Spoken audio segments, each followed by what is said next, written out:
In this tutorial, we're going to talk about custom fields and how they relate to your contact lists as well as web forms and how you create them within your EM4C account.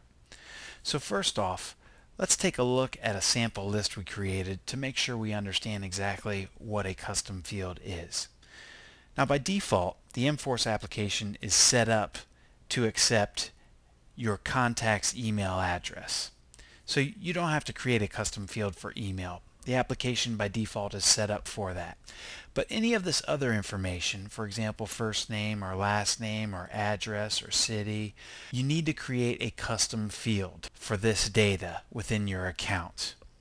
So let's go ahead and go back to the EM4C account so we can see what I'm talking about. Now to create a custom field, you first need to make sure that you've got a contact list created. So I'll go ahead and just take a look, and we've got two lists created in here. If you're not familiar with how to create a contact list within your EM4C account, make sure you check out that separate tutorial about creating contact lists. But for now, we've got two lists that we can use, so let's go over to the Custom Fields tab. I click on that and I'll have two options. One is to view the fields, which I haven't created any, so I'm not going to be able to see any. The other is create a custom field. So go ahead and select create a custom field. Now when we get to this screen, you're going to see a little area that says custom field details. Now right here we need to tell the EM4C application what kind of data is going to be entered for this specific custom field. For example, we go back and we take a look at this test list. We've got a custom field here that we're going to need to create for first name, as well as last name, address, city, state, zip, and phone number. But let's go ahead and create the custom field for first name. I go back to my application. I can see here, custom field type. Now these are the different types of fields that you can create. Now some of these really pertain to web forms. For example, the pick list, the checkboxes, or the radio buttons. And we've actually created a separate tutorial about creating web forms within your EM4C account. So to get more detail on that, make sure you check out that tutorial. But in this example, we're going to create a custom field for first name. So the data in first name is always going to be text. It's going to be John, it's going to be Susan, it's going to be Heather, it's going to be something like that. So I'm going to choose text field. Now once you choose the custom field type, you need to give the custom field a name, and you want to give it a name that makes sense to you and will make sense when you go back and look, and also try to upload data or enter data to your contact list. So first name makes sense in this case, so I'm going to go ahead and call a custom field first name. Now you see this option down here, this last field says, is this field required? Now if you put a check in this box, you're saying, yes, I always want to have a first name whenever a contact is added to this list. So whether you're uploading a list from a spreadsheet or you're entering them in manually, the system won't accept the contact unless you put first name in there, or unless you have first name in the first name column. For example, if I go back to my list and I look at these three contacts here, if I made first name required and I didn't have Jeff in that first name field, the system is not going to accept any of this data right here for Jeff's record. It's just going to skip over him and just enter these two because I've made first name required and we don't have a first name in this field. So we normally recommend when you're uploading contacts to leave that box unchecked unless you know for sure that you're always going to have 100% of that data. Otherwise, if data is absent from that field, the system's going to skip over that record and move on to the next one, and it won't upload it.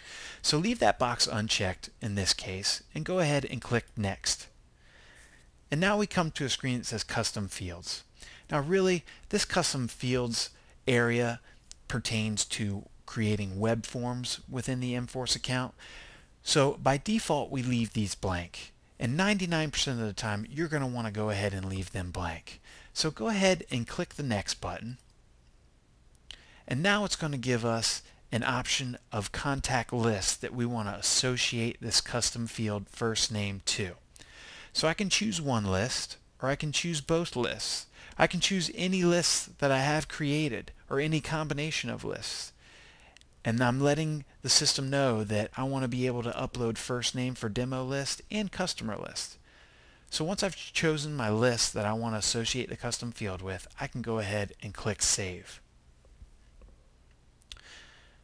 And now we see we've created the custom field called first name. We can see the date it was actually created, what type of field it is, we can see whether it's mandatory or not, and we can go in and edit any part of the custom field we just created and save any changes we made to that. And also you can delete the custom field if you no longer need it or you made a mistake. So we've got the custom field first name created. Let's go ahead and create the custom field for last name. And we see the same steps we're going to go through. Last name, again, is going to be just text. You want to give it a name that makes sense. So I'm going to call this one last name. I'm going to leave this box unchecked because I can't say for sure that I'll always have my contact's last name. So I'm going to go ahead and click the next button. We're going to go to the custom field details area where, like we said before, you want to leave these blank 99% of the time. So go ahead and click next. And now select the list that you want to associate that custom field of last name to. So I'll select both of my lists and hit save. Now we can go back and we can see we have the custom field first name and we have the custom field last name created. Now to go back to my list, if I wanted to keep going, I'd have to create a custom field for address, I'd have to create a custom field for city, I'd have to create a custom field for state as well as zip and phone number. And when it comes to zip and phone number, I want to point out a couple things. So I'm going to go back to the EM4C account. Let's say I was creating the custom field for phone number. And you can see that there's this option here, a numbers only field. And a lot of people will be inclined to choose this for a phone number. But if you choose this numbers only field and make that for your phone number custom field, there's one thing I want to point out. You're telling the system that only numbers can be in this data field. Whereas if you had a list where you had phone numbers with parentheses around the area code, or maybe dots or dashes within the phone number, those are not considered numbers. And so the system will skip over that. The only number out of these three numbers that would be inputted correctly if I had a phone custom field with numbers only would be this one right here. The system would skip over these two because it has additional characters in there that are not numbers. So when it comes to phone and zip, you may be inclined to choose this numbers only field, but we normally suggest to our clients to select the text field option. That will allow you to input parentheses and dashes if they're in that data. And you can go ahead and click next. Same as before, skip over the custom field details. It really just applies to making web forms. Select the lists and go ahead and hit save. And now you can see I've created first name, last name, phone number, and I'm well on my way to having all the custom fields I need created in order to collect all the data I want. So thanks for watching this tutorial on custom fields.